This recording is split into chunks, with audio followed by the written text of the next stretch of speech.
কত সময় ধরে যে ঘুমিয়ে আছি নিজেও জানি না। পেছন থেকে ভাবি ডাকতেছে ঘুম থেকে ওঠার জন্য, কিন্তু ঘুম থেকে ওঠার কোনো নামগন্ধই নেই, যে আমার মধ্যে আসে না। নিলয়, আর কত সময় ধরে ঘুমাবে? বেলা তো প্রায় 12টা বাজতে চলেছে। তোকে তো আবার রেডি হতে হবে, আজ তোর ক্লাস আছে না? ভাবি, তুমি আমার ঘুম নিয়ে এত হিংসে করো কেন? একটু মাত্রই তো ঘুমাতেই চেয়েছি, একটু ঘুমাতে দাও। তুমি যাও প্লিজ, আর একটু ঘুমাবো। আরে ভাই, তোর তো কিছুদিন পরে এক্সাম, এরপরে তুই তো গোল্লা মারবি যদি এখন থেকে না ঠিকভাবে ক্লাস করিস। ধুর ভাবি, কানের কাছে এভাবে মশার মতো ভ্যান ভ্যান করো না তো, ভালো লাগছে না আর।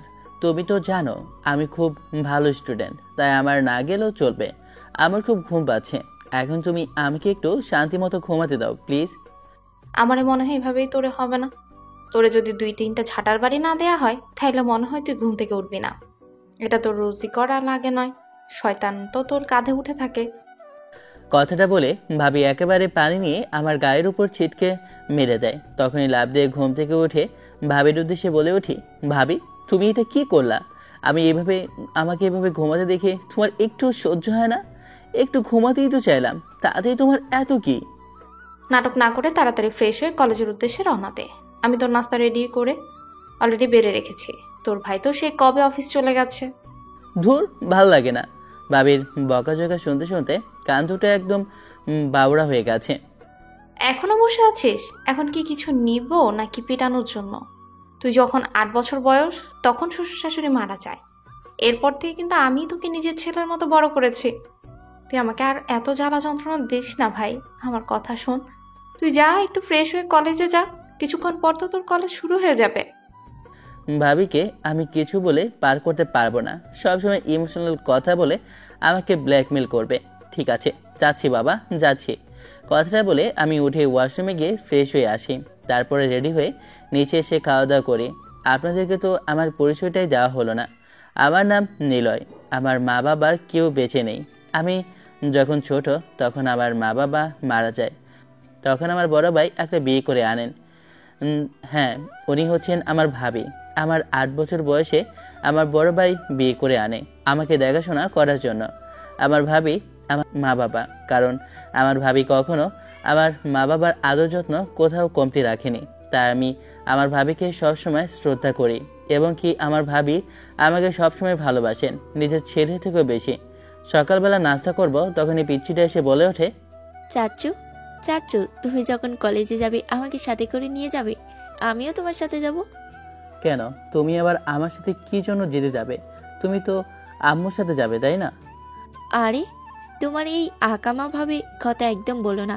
সে আমাকে স্কুলে তো নিয়ে যেতে চাই না, বলে আমি নাকি বড় হয়েছি। বল, স্কুল কাছে বলে আমাকে এভাবে বুঝিয়ে দিলে হবে নাকি? আমি তোমার সাথে তোমার বাইকে যাব। আমার পাক্কা বুড়িমা। ঠিক আছে, আমি তোমাকে আমার সাথে করে নিয়ে যাব নার্সারি। মিমিকে বাইকে উঠতে বলে ওর স্কুলের উদ্দেশ্যে রওনা দিলাম। কলেজের সামনে মিমির স্কুলটা, তাই ওকে স্কুলের সামনে নামিয়ে দিলাম। বাই বাই চাচু, সাবধানে যাবে। আর হ্যাঁ, কোনো মেয়ের দিকে তাকাবে না ভুল হয়। আর বাইকটা আস্তে চালাবে। যদি জোরে চালাও তাহলে কিন্তু আমি আম্মুকে বলে দেব। আর কারোর সাথে কোনো কথা বলবে না, কেউ কিছু দিলে খাবে না, ঠিক আছে? এগুলো কিন্তু আমাকে আম্মু বলে, আমিও তোমাকে বলে দিলাম। ঠিক আছে বুড়িমা, আমি তোমার কথা শুনবো। তাহলে তুমি স্কুলে সাবধানে যাও, ঠিক আছে? আমার বুড়িমাকে স্কুলে দিয়ে এসে আমি কলেজের উদ্দেশ্যে বাইকটা স্টার্ট দিলাম। একটু সময় পর কলেজে চলে আসি। কলেজে এসে দেখি ঈশান আর রৌদ্র বসে আছে মন খারাপ করে। ওদের কাছে গিয়ে বললাম, কি রে, মুখটা এভাবে বাংলার 5-এর মতো তোরা করে রেখেছিস কেন? কি হয়েছে? হবার আর কি বাকি আছে বল? কলেজে নতুন টিচার এসেছে, উনি আমাদেরকে ভেতরে ঢুকতে দিচ্ছে না। কেন, ওই টি শার্টটা কি জানে না এই কলেজের ভিপি হচ্ছে আমি, আর তোরা হচ্ছিস আমার বন্ধু, আর তোকে কলেজের ভিতরে ঢুকতে দেবে না? কার এত বড় সাহস? তোর কথাটা আমি প্রিন্সিপালকে বলেছি, কিন্তু ওই টিচারটা এসে আমাদের গালে 2টো থাপ্পড় দিয়ে বলেছে যে তোদের বড় ভাইকে নিয়ে আয়, তখন ওকে আমি দেখে নিব। ও তো শেষ কান্না। এটা কোন টিচার যে কিনা আমার বন্ধুর গায়ে হাত তুলে? ওকে তো আমি উচিত শিক্ষা দেব। টিচার হয়েছে কি হয়েছে, শিক্ষক শিক্ষকের মতো থাকবে, তাই বলে এমন ব্যবহার করবে? এটা তো উচিত না। ঈশান আর রৌদ্রের হাত ধরে আমি কলেজের ভিতরে ঢুকলাম। কলেজের ভিতরেই ঢুকে বললাম যে টিচারটা কোথায়, আমাকে দেখিয়ে দে। ঈশান আর রুদ্র আমাকে দেখিয়ে দেয়। আমি কাছে যেতে দেখলাম পেছন করে একটা মেয়ে তাকায়। মেয়েটাকে দেখে তো আমি ক্রাশ খেয়ে গেলাম, কারণ মেয়েটা যেমন দেখতে সুন্দরী তেমনই তার ঠোঁট দুটো। মেয়েটার ঠোঁট লাড়াচ্ছে, মনে হচ্ছে অপসরি কথা বলছে। আমার যেন মন ছুঁয়ে যাচ্ছে। মেয়েটা কি কথাগুলো আমাকে বলছে আমার কানে একটা কথাও যাচ্ছে না। আমি তো হা করে মেয়েটার দিকে তাকিয়ে আছি। এই যে ম্যাম, ও হচ্ছে আমাদের ভিপি, এমনকি আমাদের পুরো পুরো কলেজের ও সব কিছু দেখাশোনা করে, সব সমস্যা ও সমাধান করে। আমাদের এতে কোনো ভুল ছিল না। আমি ওই মেয়েকে ভালোবাসি, তাই আমি ওকে প্রপোজ করতে গিয়েছিলাম, কিন্তু ও আপনাকে শুধু শুধু বিচার দিয়ে বলেছে আমি নাকি ওকে ডিস্টার্ব করি। তুমি একদম চুপ, একটা কথাও বলবে না। সব দোষ তোমাদের ছেলেদের। তোমরা ছেলেরাই মেয়েদেরকে ডিস্টার্ব করো আর আজে বাজে কথা বলো। তোমাদের মতো ছেলেদের জন্যই আজকে মেয়েরা সেফ না। তোমাকে পারলে তো আমি চিঠি দিয়ে বের করে দেব। আর এই যে তুমি, তোমার মতো ছেলে বিপি বলে আজকে ছেলেরা এমন করে, এমন খারাপ কাজ করে। তুমি ছেলেদেরকে সুন্দরভাবে শাসন করতেই পারো না। তুমি কেমন বেবি হয়েছো? আমার মনে তো হচ্ছে তুমিও ওদের মতোই এমনই একজন। আমি তো ম্যামের দিকে হা করে তাকিয়ে রয়েছি। উনি কি বলছে ওনার একটা কথাও আমি শুনতে পাচ্ছি না, কারণ আমি তো ম্যামের প্রেমে পড়ে গেছি। আমি তো বুঝে উঠতে পারছি না যে উনি আমার কাছে কি বলতে চাচ্ছে, কারণ আমি তো এক অজানা দেশে হারিয়ে গিয়েছি। কি হয়েছে অসভ্য লম্পট ছেলে? কথা বলছে না কেন? তোমার মতো ছেলেদের কি পিটানো দরকার? ম্যাম, আমার বন্ধু কিন্তু আপনাকে দেখে নিবে, কথাটা বলে আমাদেরকে নিয়ে এসেছে। কি দেখে নেবে মানে? মেয়েটার থাপ্পড়ে আমার ঘোর কাটে। আমাকে থাপ্পড় মারলো কেন আমি কিছুই বুঝে উঠতে পারলাম না। তখনই ওরা দুজন পেছন থেকে হাসাহাসি করছে আর মেয়েটা ওখান থেকে চলে যায়। সরি, ওটা মেয়েটা না, উনি আমাদের ম্যাম। আমি ওদের দিকে তাকিয়ে বললাম, কি রে ম্যাম আমাকে মারলো কেন, আর তোরা এভাবে হাসাহাসি করছিস বা কেন? বন্ধু, এখানে আমার কোনো দোষ নেই, সব কিছু দোষ রুদ্রর। ও তোকে ফাঁসিয়ে দিয়েছে। আচ্ছা, এই কথাটা তুই বলতো আমাকে, যে তুই ম্যামের দিকে ওভাবে কি তাকিয়েছিলি আর কি দেখছিলি? বন্ধু, আমি তো ম্যামের প্রেমে পড়ে গিয়েছি। বাহ বন্ধু বাহ, অবশেষে তুইও আকামটা কইরা ফালাইলি আমাদেরকে ফালাইয়া। আর কি বলবো, আমার কপালে কিছুই নাই। তোর পালের পোলা, এসব কথা বাদ দে। এখন বল কিভাবে যে কি করি। ওই ম্যাডামকে তো আমার চাই, আমি ওকে আমার বউ বানাবো। ওই শালা, একটু লজ্জা শরম কর। উনি তো ম্যাডাম লাগে, এভাবে বলিস না। পরে দেখা গেছে বাসরাইতে উনি তোকে পড়াতে যাবে। হ্যাঁ বন্ধু, ঠিক বলেছিস। বাসর রাতে ওকে স্বরে পড়াবে, বলবে সরেয়াতে অজগর সরেয়াতে আম। কি মজা হবে তাই না? রুদ্রের কাঁধের মধ্যে একটা ঘুষি দিয়ে বললাম, হরামজাদা, এত নাটক নকশা না করে এখন কি করা যায় সেটা বল। এখন কি করা যায় আর তুই ম্যামকে ইমপ্রেস করতে পারিস। আর আমি এখন চট্টগ্রাম থেকে সম্পর্কে তোকে সব কিছু জানাচ্ছি, ওয়েট কর। ঈশান কথাটা বলে ওখান থেকে চলে যায় আর রুদ্র বলে ওঠে, মামা, তুই কিন্তু আমাদেরকে পেট পুরে খাওয়াতে হবে। আর হ্যাঁ, নীলা ম্যামকে কিন্তু দেখে যে কোনো ছেলে ক্রাশ খাবে। আর তুই তো ছোটবেলা থেকে স্বপ্ন দেখতি সিনিয়র মেয়েকে বিয়ে করবে, তাই তোর জন্য এটা চলে। কিন্তু নীলা ম্যাম কি তোর সাথে রিলেশন করতে রাজি হবে? বন্ধু, এখন যুগ পরিবর্তন হয়েছে।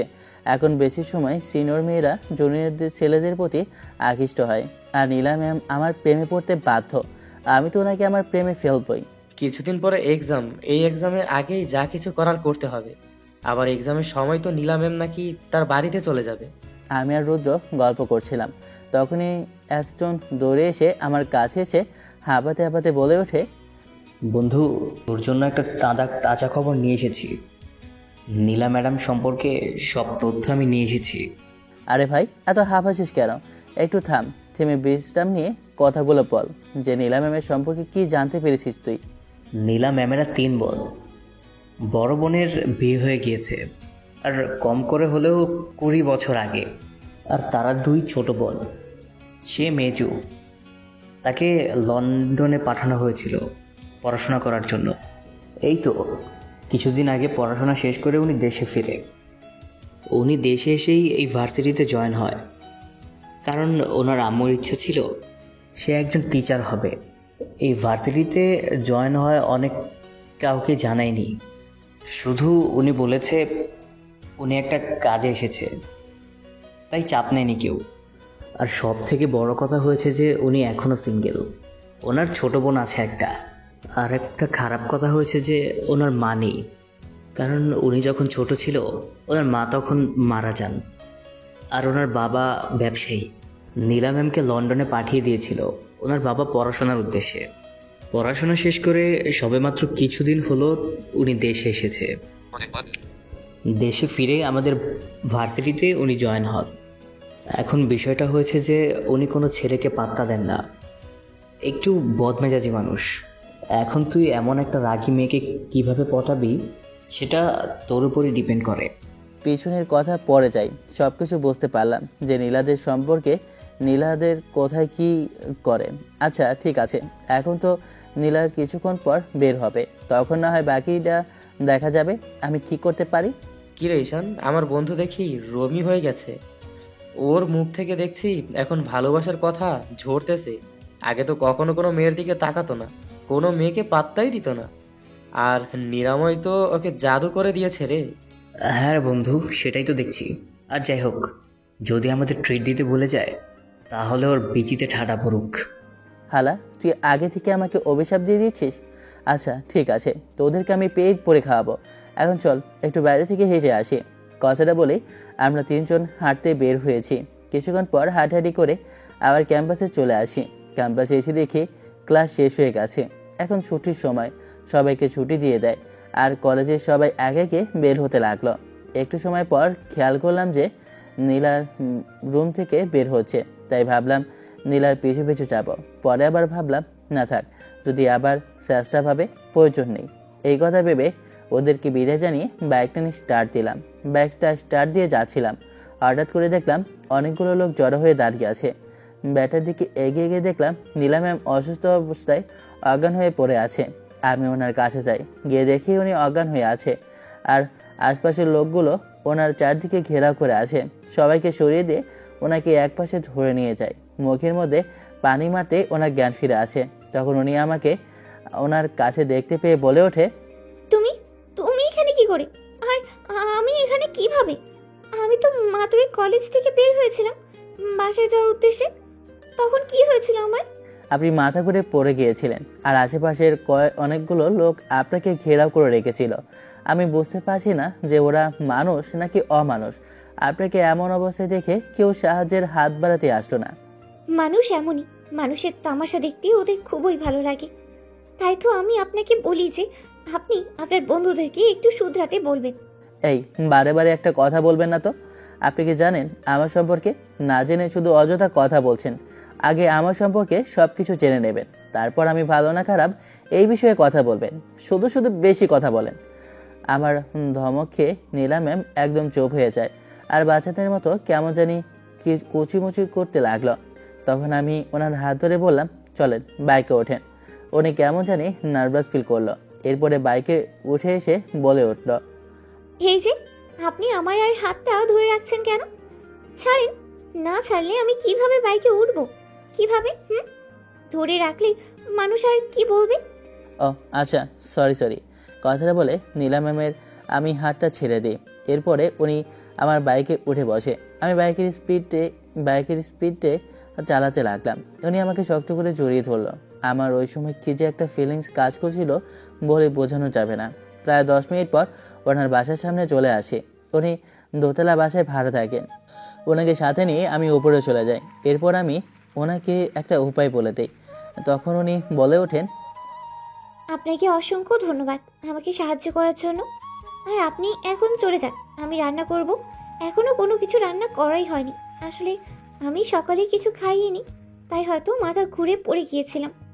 আপনি তাই এখন চলে যান, আমাকে এখন রান্না করতে হবে। আপনার এমনি শরীর খারাপ, তার উপরে রান্না করবেন? আপনি চুপ থাকেন, আমি রান্না করে দিচ্ছি আপনার হয়ে। সে কি কথা? আপনি আমার রান্না করবেন কেন? আমি আমার রান্না নিজেই করব, সমস্যা নেই। আপনি পারবেন না, শুধু শুধু এত কষ্ট করার প্রয়োজনই নেই। এই বেশি কথা বলবেন না, যা বলেছি তাই করুন। চুপ করে বসে থাকুন, আমি নিজেই রান্না করছি। কথাটা বলে আমি কিচেনে চলে গেলাম। ওখানে গিয়ে দেখলাম সব কিছু ধুয়ে পরিষ্কার করে আছে, তাই আমি রান্না শুরু করলাম। কিছুক্ষণ পর আমি রান্না করে নিয়ে আসলাম। বেশি কিছু রান্না করিনি, পাস্তা রান্না করেছি, কারণ ওর হেলদির জন্য এখন এটাই ভালো হবে। এখন ভদ্রমেয়ের মতো এটা খেয়ে নিন। আপনি শুধু শুধুই আমার জন্য এত কষ্ট করতে গেলেন। এই এত কথা বলেন কেন? এমনিতেই সকালে কিছু খাননি, হা করেন, আমি আপনাকে খাইয়ে দিই। কথাটা বলে আমি নীলাকে খাইয়ে দিলাম। নীলাও বাধ্য মেয়ের মতো আমার হাতে খাবারটা খেতে লাগলো। আমার হাতে খাবারটা খেয়ে বলে উঠলো, আপনি তো অনেক সুন্দর করেই রান্না করতে পারেন। আপনার খাবার কিন্তু অনেক মজা হয়েছে, আমি খেয়ে অনেক ভালো লেগেছে। আমি নীলাকে খাইয়ে দিয়ে বললাম একটু রেস্ট নেওয়ার জন্য। এরপরে আমি ওখান থেকে চলে যাই বাসের উদ্দেশ্যে। রওনা দিয়েছিলাম, মাঝপথে দেখি ঈশান আর রৌদ্র দাঁড়িয়ে আছে রাস্তায়। আমাকে দেখে ওরা দুজন বলে ওঠে, মামা, তুমি তলে তলে এত দূর চলে গিয়েছো, আর আমরা বললি কি তোমার হরতাল? মামা, তুমি আজকে কি কাজটাই না করেছো, সেটা একটু সুন্দর করে খুলে বলো। শালা তলে তলে সবকিছু করবে, আমরা বললে শুধু হরতাল? ওই শালাকে ধরে চিপাই নিয়ে আগে গণধোলাই দিতে হবে, না হলে শালার উচিত শিক্ষা হবে না। আরে ভাই তোরা এমন করছিস কেন? আসলে বিষয়টা হয়েছে নীলা অজ্ঞান হয়ে পড়েছিল, তাই আমি ওকে বাসায় দিয়ে এসেছি। আর শুধু দিয়ে আসিনি, দিয়ে এসে আমি ওকে রান্না করে নিজের হাতে খাইয়ে দিয়ে আসলাম। এটা নাকি আমাদের কলেজের লিডার, একটা মেয়ের প্রেমে পড়ে এখন দেখা যাচ্ছে বাসায় রান্না করা শুরু করে দিয়েছে। হারামজাদা শাড়ি পরে বসে থাক। এ কথা শোনার আগে আমরা উঠে গেলাম না কেন? হারামজাদা ডায়লগ মারা বাদ দে। এখন মাঝ রাস্তায় আটকে তোরা দুজন এইভাবে কি করতে দাঁড়িয়ে আছিস সেটা আমাকে আগে বল। ঝামেলা করতে না চাইলে এখনই আমাদেরকে রেস্টুরেন্টে নিয়ে যা, ওখানে গিয়ে ভরপুর খাওয়াবি, তারপরে কথা বাকিটা। হ্যাঁ বন্ধু, আজকে তোকে ছাড়ছি না। তুই আজকে যদি ট্রিট না দিস তাহলে কিন্তু তোর খবর আছে। আচ্ছা ঠিক আছে, তোরা বাইকে উঠে পড়। এরপর তিনজন মিলে রেস্টুরেন্টে চলে গেলাম। হারামজাদা দুইজন তো আমার টাকা পেয়ে পুরো রেস্টুরেন্টের খাবারই নিজেরা একাই সাবার করে দেবে। রেস্টুরেন্ট থেকে বের হতেই হঠাৎ করে ফোনের ঘন্টাটা বেজে ওঠে। ফোনের স্ক্রিনে তাকিয়ে দেখি ভাইয়া কল করেছে। ফোনটা রিসিভ করতে ওপাশ থেকে ভাইয়া বলে ওঠে, নিলয়, তুই কোথায় আছিস? এত সময় হয়ে গেছে, এখনো বাসায় আসিস না কেন? তোর ভাবি তোর জন্য চিন্তা করছে, তাড়াতাড়ি বাসায় চলে আয়। বাইকটা স্টার্ট দিয়ে আমি বাসায় চলে আসি। বাসায় আসতে ভাবির হাতে দেখলাম একটা লাঠি। বাসায় ঢুকবো তখনই ভাবি বলে ওঠে, কি নবাবজাদা, এত সময় ধরে বাইরে কোথায় ছিলে? সে কখন থেকে আমি খাবার বেড়ে তোমার জন্য অপেক্ষা করছি, কিন্তু তোমার তো কোনো পাত্তাই নেই। আরে ভাবি, আসলে আমি একটা মানে এই ভাবিকে সত্য কথা খুলে বলতে পারছি না, ভয় লাগছে, তাই কি করব। তখন এই পিচ্ছি বুড়িটা এসে বলে ওঠে, ওই আম্মু, তুমি একদম আমার চাচুর গায়ে হাত উঠাবে না। আমার চাচুকে কিছু বললে কিন্তু আমি তোমাকে ছাড় দেব না। চলে এসেছে আমার শাশুড়ি আম্মা একটা ছেলেকে বাঁচানোর জন্য। এখন এসব বললে লাভ হবে না, ওকে তো আমি পিটিয়ে ছাল তুলে ফেলবো। চুপ মেয়ে, তুমি বেয়াদব হয়ে গিয়েছো। আমি তোমার জামাইকে ডাকছি, তুমি আমার ছেলের গায়ে হাত তুলবে? এত বড় সাহস তোমার? বুড়ির এমন ধরনের কথা শুনে আমি তো মিটমিট করে হাসি। তখনই পিচ্ছি বলে ওঠে, শুধুমাত্র আমি শাসন করতে পারবো। মিমির কথা শুনে ভাইও চলে আসে। ভাইয়া তো হাসতেছে। তখন মিমি আবার বলে ওঠে, এই চাচ্ছ, তুমি মাথাটা নিচু করো তো। তুমি তো একদম তালগাছের মতো হয়ে গেছো। তোমাকে আমি ধরতে পাই কিনা তুমি মাথা নিচু করে আমার সামনে আনো।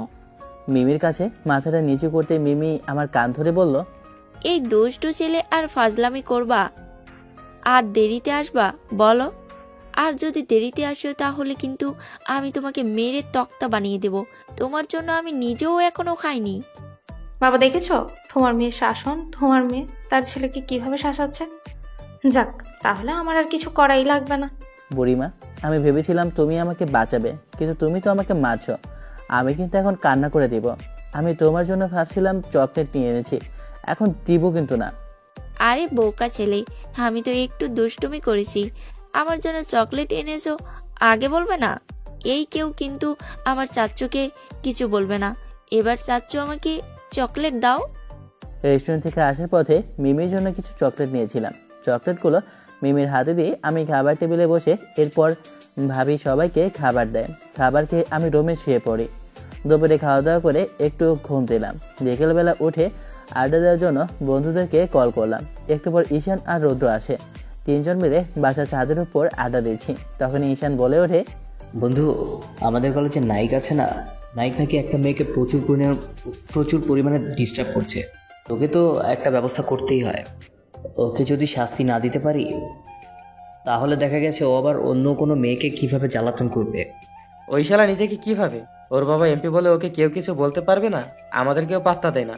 কলেজের সিনিয়র বলে ওকে মাথায় উঠে পড়েছে নাকি যে যাকে তাকে ডিস্টার্ব করবে, আর যে মেয়ে আসবে সেই মেয়ের সাথে লুচ্চামি করে বেড়াবে? বন্ধু, এগুলো কিন্তু মানা যায় না। কোনো একটা ব্যবস্থা তো করতেই হবে। শালাকে উচিত শিক্ষা না দিতে পারলে যে আমার রাতের ঘুম হবে না। কে একটা শিক্ষা না দিলেই হয়। ঠিক বলেছিস, ওর বাবা এমপি, তাতে কি হয়েছে? কিন্তু কলেজটা তো আমাদের। ওকে আগামীকাল দেখে নেব। আর যদি কলেজে কোনো সমস্যা হয় তাহলে ভাইয়াকে বলবো প্রিন্সিপালকে বলে দিতে। ভাইয়ের বন্ধুই তো প্রিন্সিপাল, তাতে আর কোনো সমস্যা হবে না। আমি হকস্টিকগুলো কলেজের পেছনে যে গাছটা আছে ওই গাছটার পেছনে লুকিয়ে রেখেছি। এখন শুধু শালাকে এনে কেটুর মার দেওয়া লাগবে। ওকে যদি মার না দেওয়া হয় তাহলে মনে হয় না সোজা হবে। এই শালাদের জন্যই আজকে ধর্ষণের চিন্তা বেড়ে গিয়েছে। দেখতে তো মনে হয় নেশাখোরদের মতো। তাহলে আগামীকালকে দেখা যাবে। শালা কতবার বেড়েছে, আমাদের কলেজের মেয়েদেরকে নিয়ে খারাপ কথা বলে এবং কি ইপটিজিং করে, এবং ওর করার দেখাচ্ছি। আমি আগামীকালকে ওর এমন অবস্থা করব যে ও আগামী 10 বছর আমাদের কথা ভাববে, ওর গায়ের মধ্যে কাঁটা দিয়ে উঠবে। ঠিক আছে বন্ধু, সন্ধ্যা হয়ে গিয়েছে, তাহলে খাওয়া দাওয়া করে তুই ঘুমিয়ে যা। আমরা বাসায় গেলাম। আব্বু আবার রাগারাগি করবে বেশি দেরি হলে। তো তোদের বাসার কথাই বলি, বাসা থেকে বের হয়েছি। হ্যাঁ, তাহলে আমিও যাচ্ছি। আম্মু বাজারে যেতে বলেছে। বাজার থেকে কিছু এনে আমিও না হয় বাসায় যাব। তাহলে চল দুজনেই একসাথে যাই। ঈশান আর রৌদ্র দুজনে একসাথে বের হয়ে যায়। আমি ছাদ থেকে নিচে আসি। নিচে আসছি তখন দেখলাম বুড়ি মা কোমরে হাত দিয়ে দাঁড়িয়ে আছে। ওকে আমার উদ্দেশ্যে বলে ওঠে, তোমাকে আমি দেখছি পরে, এখন বলো, তোমাকে যে আমি 10 মিনিট ধরে ডাকাডাকি করছি, পুরো বাড়ি খুঁজে পাচ্ছি না। তুমি কোথায় গিয়েছো? তোমাকে আমি খুঁজে পাচ্ছিলাম না কেন? বুড়িমা সরি, কান ধরে বলছি। আসলে একটু বন্ধুদের সাথে কথা বলতে গিয়েছিলাম। ছাদে ছিলাম তো, বন্ধুদের সাথে আড্ডা ছিলাম, তাই হয়তো বা কথাটা শুনতে পাইনি। তুমি ওই বন্ধুদের সাথে আড্ডা দিতে দিতে নষ্ট হয়ে যাচ্ছ। আমার কোনো কথাই তুমি শুনছো না। বড়দের কথা সবসময় শুনতে হয়। যদি আমার কথা না শোনো তাহলে তুমি মানুষ হবে কি করে? এই দুষ্টু বুড়ির কথা শুনেছেন? ও নাকি বড় মানুষ, দেখেছেন কাণ্ড কারখানা। আচ্ছা ঠিক আছে, সরি বাবা, এখন থেকে আমি তোমার সব কথাই শুনবো। ঠিক হয়েছে, কি হয়েছে সেটা বলো। আম্মু নাকি আজকে হসপিটালের মধ্যে অপারেশন আছে কয়েকটা, ওগুলো করে আসতে দেরি হবে। আর আব্বু বলেছে রাতে আসতে আব্বু দেরি হবে, তাই আমার ভালো লাগছে না। তুমি এখন আমাকে কোলে নাও আর আমি তোমার বুকে শুয়ে থাকবো। তুমি আমাকে গল্প বলবে আর আমি ঘুমিয়ে যাব। দেখেছো বুড়িমার কাণ্ড, ও নাকি আমার কোলে উঠবে, এখন গল্প শুনবে। বাহানার আর কোনো শেষ নেই। কি আর করার, কোলে উঠে ওকে বুকে নিয়ে গল্প বলতে শুরু করলাম। আপনাদের তো একটা কথা বলাই হয়নি। আসলে আমার ভাবি একজন ডাক্তার, উনি হার্ট সার্জারিজ করেন। আমার ভাবি ইউএস থেকে পড়াশোনা শেষ করে দেশে ফিরেছেন। আর আমার ভাইয়ের সাথে আমার ভাবির লাভ ম্যারেজ হন। আমার ভাবি এত বড় ডাক্তার, এরপরও ওনার মনের মধ্যে বিন্দু পরিমাণ অহংকার নেই যে আমাদের সাথে কখনো খারাপ ব্যবহার করবে। ছোট থেকে আমাকে নিজের সন্তানের মতোই বড় করেন। আমিও ওনাকে সবসময় নিজের বড় বোন হিসেবেই দেখি, আর আমার মা ভেবে আমি ওনাকে শ্রদ্ধা করি। এটা সবাই দেখলাম। একটু পর দেখলাম পিছু বইটা ঘুমিয়ে গেল। তখন আমার ফোনটা বেজে ওঠে। ফোনটা হাতে নিয়ে দেখি ভাবি কল করেছে। ফোনটা রিসিভ করতেই ওপাশ থেকে ভাবি বলে ওঠে, নিলয়, মিমি কি ঘুমিয়ে গেছে? হ্যাঁ মাত্রই ঘুমিয়েছে, বলেছে ঘুম আসে না, তাই কোলে উঠে ঘুমিয়ে গেল। তোমার ভাইয়া আর আমি একসাথে আসবো। আজকে আসতে একটু রাত হয়ে যাবে। তুমি দরজাটা লক করে শুয়ে পড়ো। খাবার রান্না করাই আছে, তুমি খেয়ে নাও। আর আমি মিমিকে খাইয়ে দিয়ে এসেছি, ওর খাওয়ার প্রয়োজন নেই। তুমি খেয়ে শুয়ে পড়ো, ওকে সাথে নিয়ে রেখো। রাতে আমি ওকে নিয়ে যাব। ভাবি কথাটা বলে কলটা কেটে দেয়। আমি মিমিকে সাথে নিয়ে শুয়ে পড়ি। ভাইয়া আর ভাবি অনেক রাতে বাসা ফিরে, মনে হয় অনেক রোগী ছিল, তাই ভাবি আসতে দেরি হয়। মিমিকে আমার রুম থেকে ভাবি নিয়ে গিয়ে ওনাদের রুমে শুয়ে দেয়। সকালবেলা ঘুম থেকে উঠে ফ্রেশ হয়ে নাস্তা করে কলেজের উদ্দেশ্যে রওনা হওয়ার একটু সময় পর কলেজে চলে আসি। কলেজে আসতেই রৌদ্র আর ঈশানের কাছে এসে বলে, বন্ধু, ও তো কলেজে ঢুকে গিয়েছে, এখন শুধু ওকে ডেকে আনতে হবে। বন্ধু, আজকেও নাহিদ ওই মেয়েটাকে ডিস্টার্ব করেছে। ও নাকি ওড়না টান দিয়ে ও নিয়ে গিয়েছে। মেয়েকে নাকি অনেক অনেক কথা বলেছে। আমাদের প্রিন্সিপাল স্যারও কিছু বলতে পারছে না, ওনার থাকতো বাধা। যদি উনি কিছু বলে তাহলে তো ওনাকে কলেজ থেকে বের করে দেবে। তুই তো জানিস ওর বাবা এমপি। ওকে আমরা এমন কেলানি দেব, ওকে আমরা এমন কেলানি দেব, ও জিন্দিগিতেও ওই কেলানির কথা কাউকে মুখ খুলে বলতে পারবে না। ওকে এমন ওষুধ আমি দিব, চিন্তা করিস না, তোরা শুধু ওকে ডেকে নিয়ে আয়। নিলয় দাঁড়া, আমরা শালাকে একটু ঢেকে নিয়ে আসি। আর নিলয়, তুই ক্যাম্পাসের পেছনে যা। ক্যাম্পাসের পেছনে যে গাছটা আছে, ওই গাছটার পেছনে হক স্টিক রাখা আছে। তুই একটা হাতে নিয়ে পেছনে থেকে যখন নিয়ে আসবো শালা, তখন মাথায় দিবি একটা বাড়ি। নাহিদ ভাই, আপনাকে আমাদের বিপি একটু ডাকছিল। আপনার সাথে নাকি একটু কথা আছে। আসলে বিষয়টা হয়েছে কি, আপনি তো কলেজের বড় ভাই, তাই একটু আপনার থেকে পরামর্শ নিতে চাই। শালা, তোদের ভিপিকে বল সে আমার সাথে দেখা করতে। আমি বড় ভাই, আমার সাথে দেখা না করতে বলে আমি যেতাম না দেখা করতে। রুদ্র, শালা তো আমার মাথা প্রচুর পরিমাণে গরম করে দিচ্ছে। তো মনে হচ্ছে তো একদম এখনই ওকে ঘাট ধরে নিয়ে যায়। ঈশান, একটু শান্ত হও, শান্ত হয়ে কাজ করো, না হলে কিন্তু অনেক সমস্যা হয়ে যাবে। তুই চুপ কর, আমি বিষয়টা হ্যান্ডেল করছি। আসলে বড় ভাই, হয়েছে কি, আমাদের বিপি আপনার কাছে আসতো, কিন্তু উনি তো জানেন আপনার জন্য একটা বড় ধরনের সারপ্রাইজ রেখেছে। তোর কথা বললাম না, তোদের ভিপি আমার জন্য কি এমন সারপ্রাইজ রেখেছে যে সে আমার কাছে এসে দিতে পারছে না। আর তোদের কথা শুনে খুব একটা অদ্ভুত লাগছে, কারণ তোদের ভিপির সাথে আমার একটা ভালো সম্পর্ক নেই। ওর সাথে সবসময় আমার কোনো একটা কথা না কথা বেজে থাকে। আর নাহিদ ভাই, আপনি জানেন না, ভাইয়া ভুল বুঝতে পেরেছে যে আপনার সাথে লাগতে গিয়ে পারবে না।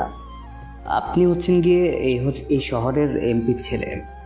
আপনার সাথে কেউ বেয়াদবি করে থাকতে পারে? তা অবশ্য ঠিক বলেছিস, আমার বাবার কথায় এ পুরো শহরটা চলে, আর ও আমার ওপর কথা বলবে? ওর এত বড় সাহস আছে নাকি? ভাই, আমি যতটুকু জানি ও আপনার জন্য একটা আইটেম রাখছে। জিনিসটা আপনাকে দেখানোর জন্য ও আপনাকে ডাকছে, এতটুকু আপনাকে গ্যারান্টি দিতে পারি। তাই নাকি? তাহলে তো তোদের বিপি এখন ঠিক হয়ে গেছে, আমার দলে চলে এসেছে। তাহলে তো সামনের বছর তোদের বিপিকে একটা ভালো পোস্ট দেওয়ার জন্য আমি বলে দেব। তাহলে চল, কোথায় আছে সে? ভাই, আপনার জন্য গিফট। মেয়ে, ওই ক্যাম্পাসটার পেছনে যে বড় বট গাছটা আছে, ওই গাছটার পেছনে মেয়ে দাঁড়িয়ে আছে। ঈশান রৌদ্র দুজনে নাহিদকে পেছনে গেট দিয়ে নিয়ে আসে। ক্যাম্পাসের পেছনে গেট দিয়ে এনে বড় বটগাছটার সামনে এনে বলে ওঠে, শালা, মেয়েদেরকে নিয়ে তুই ইফটিজিং করিস, মেয়েদের ওড়না দিয়ে টানাটানি করিস। আজকে তোর এমন অবস্থা করব যে তুই সারা জীবন মনে রাখবি। রুদ্র, কাজটা কিন্তু তুই মোটেও ঠিক করলি না। তোরা আমাকে এখানে ডেকে এনে অপমান করছিস। কি করে নিলয়? আমরা নাকি ওকে অপমান করতে এখানে নিয়ে এসেছি? এইসব কথাটা বলা মাত্রই আমি পেছন থেকে দুজনকে দুটো দিয়ে আমি এখানেতে দাঁত করে নাহিদের মাথায় দিলাম একটা বাড়ি। নাহিদ ঠাস করে নিচে পড়ে যায়। এরপর আমরা তিনজন মিলে মারতে লাগলাম। তখনই ওর মারার শব্দ পেয়ে আশেপাশের যত ছেলেরা ছিল ক্যাম্পাসের সবাই এখানে জড়ো হয়ে যায়। সবার মাঝখান দিয়ে দেখে নিলাম, দেখে দিয়ে চলে আসলাম। এসেই আমাকে বাধা দিয়ে বলে, তোমাদের সমস্যা কি? তোমরা ঠিক মতো কলেজে আসো না, এবং কে কলেজে যায় দিন আসবে, সেই দিন কোনো একটা ঝগড়ার মধ্যে তোমরা পড়বেই। তোমরা এই ছেলেটাকে এভাবে নির্দয়ের মতো মারছো কেন? নীলা আমাকে একটা থাপ্পড় দিয়ে কথাগুলো বলতে লাগলো। আহমেদ, ঈশান, রৌদ্র আমরা তিনজন দাঁড়িয়ে গেলাম। নীলার এমন কথা শুনে তখন নীলা আরো বলতে শুরু করে, তোমরা ছেলেটাকে এভাবে মারতেছো, ছেলেটা যদি কোথাও উল্টা লাগে যায় তাহলে ওকে আর বাঁচানো সম্ভবই হবে না। ম্যাম, আপনি আমাকে বাঁচান, ওরা না হয়ে আমাকে মেরে ফেলবে। ওরা ভালো না, ওরা মানুষ নামে অমানুষ, ওরা পশু। নাহিদকে নীলার পেছনে লুকিয়ে পড়লো। আমি আর কিছু বললাম না। আমি নীলাকে ইগনোর করি। ওখান থেকে রুদ্র আর ঈশান সহ আমরা কলেজ থেকে বের হয়ে যাই। আমার কথা শুনে নিলয় ওখান থেকে বের হয়ে যায়। তখনই একটা মেয়ে আমার কাছে এসে বলে যে নীল ভাইয়া যে কাজটা করছিল এটা ঠিকই করছিল, কারণ যে ছেলেটাকে এত সময় ধরে মেরেছিল ওই ছেলেটা কতটা খারাপ। সব কিছু শুনে আমার মাথা অনেক গরম হয়ে যায়, তাই আমি ঠাস করে ছেলেটাকে একটা থাপ্পড় বসিয়ে দিই। তোদের মতো ছেলেদের এমন করাই উচিত। তোদের জন্য আজকে মেয়েরা নিজেদের মতো করে বের হতেই পারে না। তোদের মতো ছেলেদের কারণে আজকে মেয়েরা সেফ থাকতেই পারে না। আসলে আমি নীরার সাথে অন্যায় করেছি, ওর জন্য আমার ক্ষমা চাইতে হবে। নিলয়, তুই কাজটা ঠিক করলি না, এর পরিমাণ তোকে ভোগ করতে হবে। আর নীলা ম্যাম, আপনি আমাকে সবার সামনে থাপ্পড় মেরেছেন, আপনাকেও এর ফল পেতে হবে। কিছুক্ষণ পর ঈশান, রৌদ্র, আমরা তিনজনে ঘোরাঘুরি করে মনটা ফ্রেশ করে এরপর আবার কলেজে প্রবেশ করি। কিছুক্ষণ পর আমাদের ক্লাস শুরু হয়। আমরা ক্লাসে গিয়ে বসি। নীলা আমাদের ক্লাস করাতে লাগলো আর আমাকে একটা প্রশ্ন করলো। আমি নীলার প্রশ্নে পুরো সোজাসাপটা যতগুলো পড়া ছিল সবগুলো আনসার একেবারে দিয়ে দিই এবং কি গত মাসে যত পড়া ছিল সব কিছু ওকে বলে দিয়ে আমি ক্লাস থেকে বের হয়ে যাই। কিরে, ওর আবার কি হলো? ক্লাস থেকে বের হয়ে যাচ্ছ কেন? ছেলেটা এত ভাব দেখায় কেন? আমি একটা ভুল করেছি, কিন্তু তার জন্য আমাকে এক্সপ্লেন তো করতে দেয়ই না। এত ভাব দেখার কি আছে? কিরে, তোরা আমার সাথে সাথে বের হয়ে এলি কেন? তোরা বসে ক্লাস কর। ধুর শালা, তোকে ছাড়া ভাল লাগে না, তুই বুঝতে পেরেছিস? তুই নীলা ম্যামের সাথে অভিমান করেছিস। নিলয়, দেখ তোর নীলা আসছে। ঈশান আর রুদ্র, তোমরা একটু বাইরে যাও, আমি তোমাদের বন্ধুর সাথে কিছু কথা বলবো। নীলার কথা শুনে ঈশান আমাকে একটা চিমটে মেরে বলে, বন্ধু, তোর খেয়াল রাখিস, আর যদি সুস্থ শরীরে বেঁচে থাকিস তাহলে কল করিস। রৌদ্র আর ঈশান ঠাট্টা করে ওখান থেকে চলে যায়। তখন নীলা আমার শার্টের কলার ধরে বাইরে নিয়ে আসে। একটা নির্জন জায়গায় এনে আমাকে ধরে বলে, এই, তুমি এত ভাব দেখাও কেন? হ্যাঁ, আমি তো ভুল করেছি, বুঝতে পারিনি। আমি তোমার সম্পর্কে প্রিন্সিপালের কাছ থেকে সবকিছুই শুনেছি। তুমি অপরাধীকে কখনোই প্রশ্রয় দাও না। যদি ভার্সিটির কোনো মেয়েকে কোনো ছেলে ডিস্টার্ব করে তাহলে তার প্রতিবাদ তুমি করো। সেই জন্যই আমি আজকে তোমার কাছে সরি বলতে এসেছি। ওই সময় ওই ব্যবহারটা আমার তোমার ওপর করাটা একদমই উচিত হয়নি। তার জন্য আমি আসলেই দুঃখিত। বাসায় কাজ আছে। কথাটা বলে আমি যখনই চলে যেতে নিব, নীলা আমার শার্টের কলারটা ধরে আমাকে টান দেয়।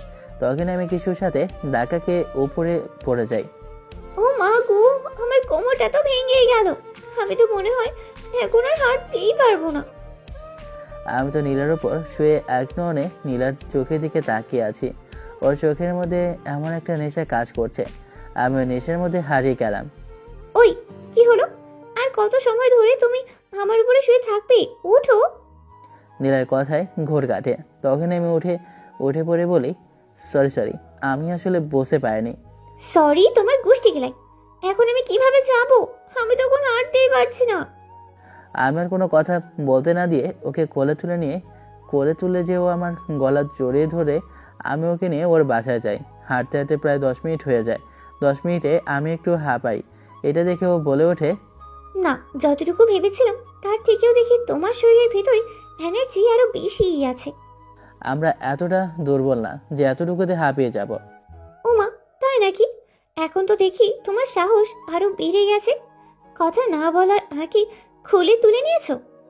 আরও কত কি আছে। এভাবে আমার সাথে নীলার ভালো একটা সম্পর্ক হয়ে যায়। কলেজের মধ্যে নীলাকে ম্যাম বলে ডাকি আর বাইরে তুমি বলে ডাকি, কারণ নীলার সাথে আমার এখন একটা ভালো ফ্রেন্ডশিপ হয়ে যায়। আমি মনে করি নীলাও আমাকে মনে হয় ভালোবাসতো, তাই আমার সাথে এত ক্লোজ হয়ে কথা বলে। দেখতে দেখতে আমাদের এক্সামও শেষ হয়ে যায়। এক্সামের পর সবাইকে ছুটি দেওয়া হয়। আজকে নীলা মনে হয় একটা গ্রামের বাড়িতে যাবে, তাই ভাবলাম আজকে নীলাকে আমি প্রপোজ করব। সেই ছুটির দিন নীলা একটা নীল শাড়ি পরে আছে। নীলাকে দেখে তো আমি পুরো নতুন করে আবার ক্রাশ খেলাম। নীলাকে এক দৃষ্টিতে আমি ওর দিকে তাকিয়ে আছি। তখন নীলা বলে ওঠে, কি হয়েছে? তুমি এভাবেই তাকিয়ে আছো কেন? আমার লজ্জা করছে। শুকনা মা, বলেছি আশেপাশে মানুষ তো দেখছে, কি বলবে? তুমি ছাদে চলো, তোমার সাথে কথা আছে।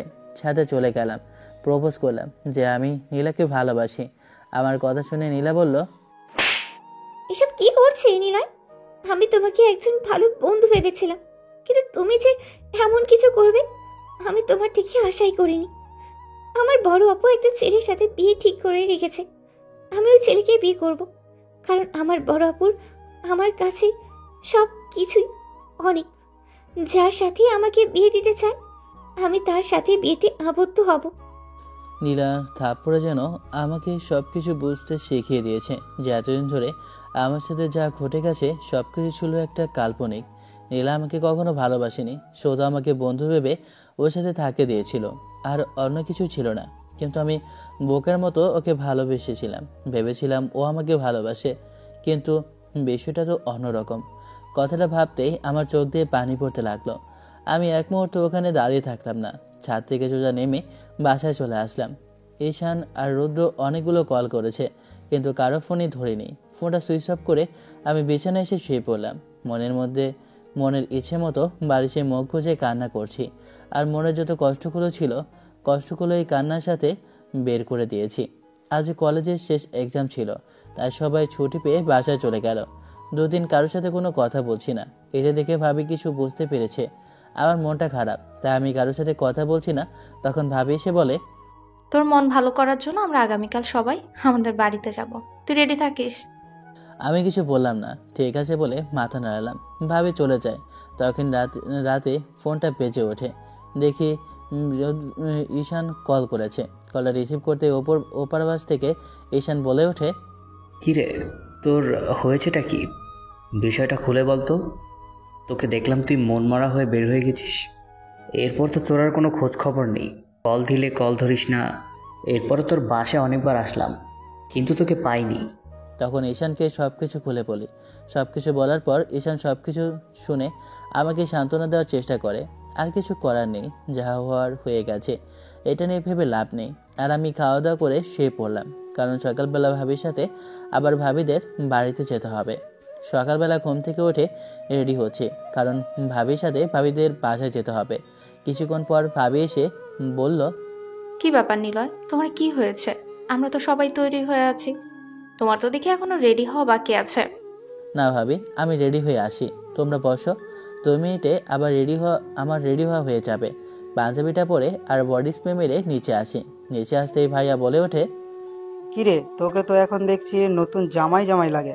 তুই তো মনে হচ্ছে আমার শ্বশুরবাড়ি না তোর নিজের শ্বশুরবাড়ি যাবি। এমনভাবে যে যে যে সৃষ্টি কি বলবো। এটা আমার ভাই বলে কথা, তাই তো এমন লাগবে, এটাই স্বাভাবিক। এখন ওকে নজর দিও না, চলো গাড়িতে উঠে বসো। চাচ্চু, আমি তোমার সাথে যাব, তুমি আমাকে তোমার কোলে নেবে? আমি তোমার সাথে যাব, অন্য গাড়ির সাথে যাব না। আম্মুর সাথে যেতে চাই। আমার আব্বু সারা রাস্তা বক বক করতে করতে আমার মাথা খেয়ে ফেলবে। মিমির কথা শুনে সবাই হাঁ করে হেসে দেয়। এরপর আমি মিমিকে কোলে নিয়ে সামনে বসে পড়ি, কারণ গাড়ি ড্রাইভ আমি নিজেই করব। আমি বাবিদের বাসায় সে ছোটোবেলায় গিয়েছিলাম, এর মধ্যে আর ওনার বাসায় যাওয়া হয়নি। আজ প্রায় 10 বছর পর ভাবিদের বাসায় যাচ্ছি। ছোটোবেলায় দেখেছিলাম ভাবিদের বাসায় গিয়ে, তখন ভাবির 2টো বোন ছিল, এখন একটা বোনকে লন্ডনে পাঠিয়ে দিয়েছে, এতটুকু জানি। আর ছোট বোন আছে, ওর সাথে কখনো আর দেখা হয়নি। আজ প্রায় 10 বছর পর ওদের সাথে দেখা হতে পারে। যাই হোক, মনটা খারাপ ছিল। কোনোভাবে আমি যাচ্ছি, রাস্তায় ঠিক আমার জানা নেই। ভাই আমাকে দেখিয়ে দিয়েছে কিভাবে যেতে হবে। প্রায় 10 বছর আগে গিয়েছিলাম, কিন্তু এখন তো সেই রাস্তাটা আমার জানা নেই, তাই ভাইয়া আমাকে দেখিয়ে দিচ্ছে। আর আমি ভাইয়ার দেখানো অনুযায়ী ওই রাস্তা দিয়ে আমি গাড়ি চালিয়ে যাচ্ছি। আমার ছোট বোন যে লন্ডনে গিয়েছে, ও বাইরে থেকে চলে এসেছে, ও এখন দেশেই আছে, তাই তোর সাথে আমি ওকে পরিচয় করিয়ে দিব। ও আচ্ছা, ঠিক আছে, সমস্যা নেই। আমি গেলেই তো দেখতে পাবো। অবশ্যই সে আমার বড় হবে। 2-3 বছরের সিনিয়র, এটা কোনো ম্যাটার না, এটা নিয়ে কোনো সমস্যা নেই। আমি তো অনেক কিছু ভেবে নিয়েছি, আর তোকে আমার বাড়িতে যাওয়ার উদ্দেশ্য একটাই। ভাবের কথা আর কিছু বুঝতে পারলাম না যে উনি কি বোঝাতে চাচ্ছেন। তখন আমি আবার বলে উঠলাম, ভাবি, তোমার কথাটা ঠিক বুঝতে পারলাম না, তুমি কি বলতে চাচ্ছ? আমি জানি আমি যে কোনো সিদ্ধান্ত নিলে তুই কখনো না করবি না, তাই আমি তোর অজান্তে একটা সিদ্ধান্ত নিয়ে ফেলেছি। অবশ্য সে কথাটা আমি তাকে পরে বলবো। আমি এটা বিশ্বাস করি তুই আমার সিদ্ধান্তের কখনো অমত জানাবি না। ভাবি, আমি কখনো তোমার সিদ্ধান্তের ওপর কথা বলিনি। আশা করি তুমি এই কথাটা জানো। মা বাবার পরে তুমি আমাকে বড় করে দেওয়া, তাই তুমি আমার মা বাবা। তুমি যা বলবে আমি তাই শুনবো। আমি জানি তুমি কখনো আমার খারাপ চাইবে না। আরে, এত কথা বলছো কেন? যখন সময় হবে তখন তুমি ওকে পরে বইলা দিও এখন এই বিষয় নিয়ে কথা না বললেই হবে। প্রায় 5 ঘন্টা পর আমরা গ্রামে আসলাম। গ্রামে এসে একটা বড় বাড়ির সামনে গাড়িটা এসে থামলো। বাড়িটা চিন্তা আর ভুল হবে না, এটা যে ভাবিদের বাসা।